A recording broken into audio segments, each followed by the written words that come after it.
আমেরিকাতে এসব আসলে নিত্যদিনের ঘটনাই বলা যায়। তো ওই দিন সন্ধ্যার ঠিক এক মুহূর্তে বিকালবেলা সেই মুহূর্তে হঠাৎ করে এত জোরে একটা শব্দ হয়, আর সেটা ছিল আমার বাসার কাছে। বাসার কাছে বলতে আমার রান্নাঘর থেকে বা আমার বেডরুম থেকে এই জায়গাগুলো দেখা যায়। তো আমি বসেছিলাম, আমি আর আমার মেয়ে বসে আমরা খেলাধুলা করছি, আর সেই সময় হঠাৎ করে এত জোরে বিকট একটা শব্দ হয়। আমরা দুইজনে অনেক বেশি চমকে যাই আর দৌড়ে গিয়ে রান্নাঘরের দিকে যাই। গিয়ে দেখি এরকম অবস্থা। গাড়িগুলো ছিল, সবগুলো গাড়ি ছিল পার্কিং করা, এই যে এরকমভাবে রাস্তাতে সবসময় এগুলো পার্কিং করা থাকে। আর যে বাসার সামনে পার্কিংটা হয়েছিল সেই বাসাতে আজকে খুবই বড় একটা পার্টি হচ্ছিল। শনিবার রবিবার যেহেতু আমাদের এখানে বেশিরভাগই অনুষ্ঠান হয়, তো সেরকমভাবে ওদের একটা পার্টি চলছিল, খুবই মিউজিক এরকম আর কি সব কিছু মিলিয়ে। যে হঠাৎ করে একটা বিকট শব্দ শুরু হয়, আর সেই শব্দের মাঝে গিয়ে দেখি এরকম অবস্থা। হয়তোবা সেই গাড়িটা খুবই তাড়াহুড়ায় বা খুবই জোরে আসলে চালিয়েছে, আর সে কন্ট্রোল করতে পারেনি সামনে এসে, হয়তোবা সে খেয়াল করেনি, এরকম হতে পারে।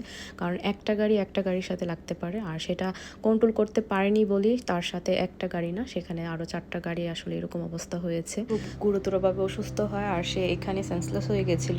তো তাকে পুলিশ তাড়াতাড়ি করে আগে অ্যাম্বুলেন্সে তুলেছে। আর এখানে সব কিছু একসাথে আসে, পুলিশ, অ্যাম্বুলেন্স, যা যেটা দরকার আসলে সব কিছু নিয়ে তখনই চলে আসে খুব তাড়াতাড়ি। তো তাকে নিয়ে গেছিলো। বলি যে এগুলো আসলে নিত্যদিনের ঘটনা, কারণ বাসা থেকে বের হলেই এগুলো আসলে চোখে এত পরিমাণে পড়ে। কিন্তু এই দৃশ্যটা, এটা আমি প্রথমবার আসলে এইভাবে দেখেছি, সেটা খুব কাছ থেকে। কারণ বাইরে যতবারই হয় হয়তোবা চোখের আড়ালে একটু হয়তোবা দেখেছি, বাট এত কাছ থেকে আমি কখনো দেখিনি।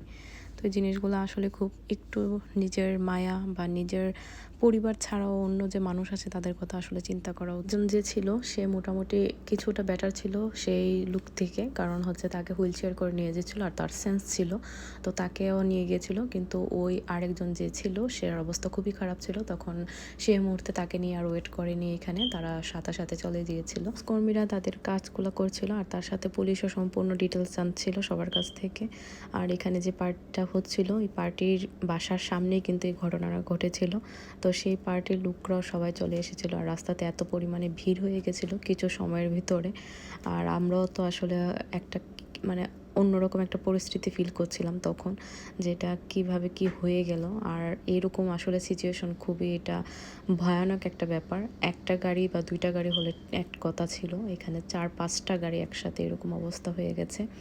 আর এই যে তাকে নিয়ে যাওয়া হচ্ছিল, খুবই ভয়ানক আসলে বিষয়টা, খুবই ভয়ানক। ভালো সেই গাড়িগুলোতে শুধুমাত্র গাড়িগুলোই নষ্ট হয়েছে, তার ভিতরে কোনো মানুষ ছিল না, আর না হলে হয়তো বা আরও কিছু মানুষ কিছু আসলে একটা হয়ে যেতে পারতো। তো এটাই আসলে